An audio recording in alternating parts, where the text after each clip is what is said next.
Good morning students. आज हम बात करें कुछ मेन फसलों की। सबसे पहले बात करते हैं गेहूं, कनक, जिसकी रोटी हम अक्सर रोज़ ही खाते हैं। ठीक है, कोई कोई लोग चावल खाते हैं, लेकिन ज़्यादातर पंजाब में हम लोग कनक की रोटी खाते हैं। आटे की रोटी होती है ना, कनक। तो इसमें क्या था, प्रोटीन्स भी होते हैं, कार्बोहाइड्रेट्स भी होते हैं और विटामिन भी होते हैं। अच्छा, इसको सर्दियों में हम बोया जाता है और गर्मियों के शुरुआत में काटा जाता है। जैसे 13 अप्रैल को वैशाखी वाले दिन गेहूं को कट लगाना शुभ माना जाता है। किसानों का त्यौहार इसे भी बोलते हैं। तो इसके लिए टेम्परेचर है 10 से 20, यानी कि जब बिजाई करनी है, बीजना है, तो तापमान 10 डिग्री आसपास होना चाहिए, और जब काटनी है फसल तो 20 डिग्री उसके आसपास होना चाहिए। बारिश 50 से 100 सेंटीमीटर, मतलब पहले पहले हो जाए। लेकिन अगर दाना पक गया फिर बरसात हुई तो फसल गिर गई तो सारी की सारी गेहूं बेकार। इसलिए पंजाब में जो चक्रवात पवनों के द्वारा बारिश होती है ना सर्दियों में, तो वो गेहूं की फसल के लिए बहुत ही लाभदायक होती है। इसके लिए धरातल समतल, प्लेन, बिल्कुल कोई ढलान नहीं, कोई ऊबड़ खाबड़ नहीं होना चाहिए। ठीक है, और मिट्टी जलोढ़ मिट्टी, दोमट मिट्टी, काली मिट्टी, चिकनी मिट्टी, इसमें ये अच्छा ग्रो करता है। जितने अच्छे बीज डालेंगे, जितनी अच्छी खाद डालेंगे, उतनी अच्छी फसल भी होती है। और रही बात मजदूरों की, श्रमिकों की, तो जब बीजना है ना तब ज़रूरत पड़ती है या काटने के वक्त ज़रूरत पड़ती है। लेकिन आजकल क्योंकि मशीनों का प्रयोग आना शुरू हो गया, इसलिए बिजाई के वक्त तो मजदूर चाहिए, लेकिन कटाई के वक्त इतनी ज़रूरत नहीं पड़ती है। अभी मेन है यूएसए, इसका जो प्रोड्यूसर पैदा करने वाला, उसकी कई स्टेट्स हैं। ठीक है, जहाँ पर ये गेहूं को पैदा किया जाता है, जैसे Kansas, Dakota, Montana, Minnesota, Texas. Bharat में यूपी, बिहार, हरियाणा, पंजाब।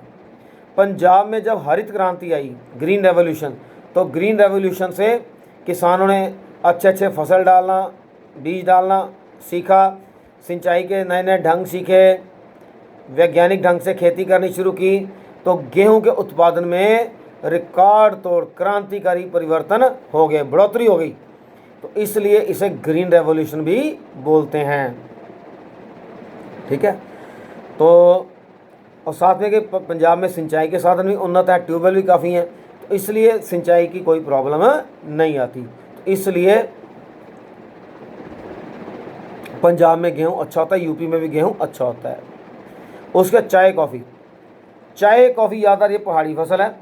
इसके लिए टेम्परेचर चाहिए 20 से 30 डिग्री सेल्सियस, बारिश चाहिए 150 से 300 सेंटीमीटर तक, लेकिन धरातल ढलानदार इस प्रकार होना चाहिए, ये प्लेन नहीं। क्योंकि मान लो बारिश होती है तो इसकी जड़ों में पानी रुकना नहीं चाहिए। अगर इसकी जड़ों में पानी रुक गया तो चाय की जो फसल है, कॉफ़ी की फसल है, वो ख़राब हो जाती है। इसलिए इस प्रकार इसको ढलान रखा जाए ताकि बारिश हो, पानी इस प्रकार बह जाए। ठीक है, उसके बाद लेकिन यहाँ पर क्योंकि सारा काम हाथों से करना पड़ता है, इसलिए मजदूर या श्रमिक काफ़ी चाहिए। तो चाय की मांग वाला क्षेत्र जहाँ चाय बेची जा सके, आजकल तो लगभग हर जगह चाय बिकती है। फिर कॉफ़ी आ गई। कॉफ़ी के लिए भी तापमान चाहिए 15 से 30 डिग्री सेल्सियस, इधर 28 लिखा है। बारिश 100 से 200 और ढलानदार धरातल इस प्रकार है, और दोमट मिट्टी। ठीक है, चाय के क्षेत्र में पश्चिम असम, पश्चिम बंगाल में दार्जिलिंग एरिया जो पहाड़ी एरिया वहाँ होती है, थोड़ी तमिलनाडु में भी होती है, थोड़ी केरल में भी होती है।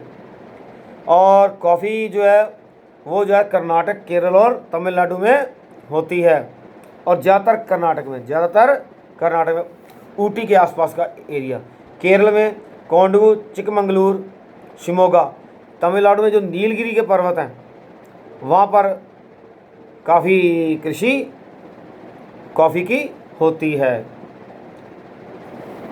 ठीक है, उसके बाद क्वेश्चन है पटसन, जिसकी हम बोरियां बनाते हैं ना, रस्सियाँ के सेबे वो बनते हैं ना, उसको बोलते हैं पटसन।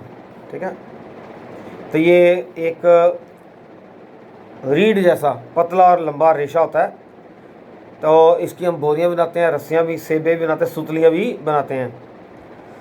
लेकिन आजकल को प्लास्टिक का प्रयोग शुरू हो गया है, इसलिए इनका प्रयोग कम हो गया है। सॉरी, क्योंकि ये महंगी पड़ती हैं, प्लास्टिक सस्ता पड़ता है पॉलीथीन, लेकिन पॉलीथीन से पोल्यूशन बहुत फैलता है, इनसे पोल्यूशन कोई नहीं फैलता।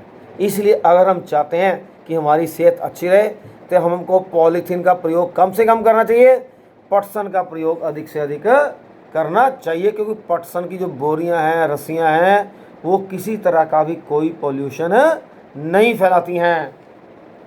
और फसल जो है वो इसको फरवरी मार्च में बोया जाता है और अक्टूबर में काट लिया जाता है। टेम्परेचर एक जैसा चाहिए, बारिश काफ़ी चाहिए, इसलिए इसका ज़्यादा उत्पादन जो है वो पश्चिमी बंगाल होता है, पश्चिमी बंगाल में, और संसार में बांग्लादेश, थाईलैंड और ब्राज़ील और सबसे ज़्यादा चीन, इनमें ये पटसन की खेती होती है। हालांकि आजकल गंगा ब्रह्मपुत्र के डेल्टे जिसमें बंगाल आ गया, थोड़ा बहुत ईस्टर्न स्टेट्स आ गई, उनमें भी खेती होनी शुरू हो गई है, लेकिन मेन बंगाल ही है। ठीक है, और बंगाल में नादिया, मुर्शिदाबाद, 24 परगना, जलपाईगुड़ी, ठीक है, हुगली, फिर नेपाल में पूर्णिया, दरभंगा, असम में गोलपाड़ा, दुर्ग और सिंहसागर, ये प्रसिद्ध एरियाज हैं जहाँ पर पटसन की खेती होती है। अच्छा, पंजाब और यूएसए में खेती में क्या समानता है कि पंजाब में मोर देन 50%, कहते हैं वो 58% लोग खेती करते हैं, और राज्य की आमदन में 35% इनकम वहीं से आती है।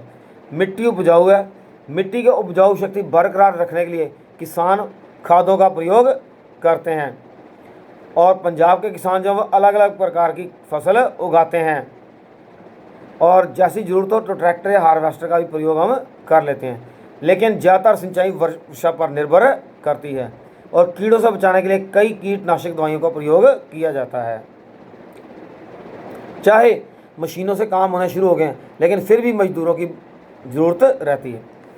और यूएसए में 30% लोग हैं जो खेती करते हैं, और इसलिए करते हैं क्योंकि यहाँ पर सारे का सारा काम ही मशीनों द्वारा होता जाता है, और कृषि जितना टोटल अमेरिका का एरिया है उसके 20% यानी 1/5 हिस्से पर खेती होती है, लेकिन वहाँ पर जनसंख्या कम है, ज़मीन ज़्यादा है, इसलिए किसानों के पास बड़े बड़े खेत हैं। बड़े बड़े खेत होने की वजह से मशीनों का प्रयोग हम खुल के कर सकते हैं, इसलिए वहाँ पर विस्तृत या एक्सटेंसिव फार्मिंग या विस्तृत कृषि होती है। तो कई वो तो इतने कि सिंचाई के लिए हेलीकॉप्टर्स या एरोप्लेन्स का भी इस्तेमाल कर लेते हैं। ठीक है, तो this is the difference between agriculture in USA and in Punjab. तो बेटा इसको कर लेना, मैंने कुछ और शेयर किए हैं तो वो पिछला सही है, इसलिए पिछले और इसको भी देख ले, अच्छा अच्छा याद करो, और साथ में कॉपीज़ पे लिखो, और अगर किसी को कोई प्रॉब्लम हो तो फिर भी फ़ोन पे मेरे साथ लाइजन कर सकता है, मैंने पहले बता दिया हुआ है। ठीक है, thank you very much, have a nice day.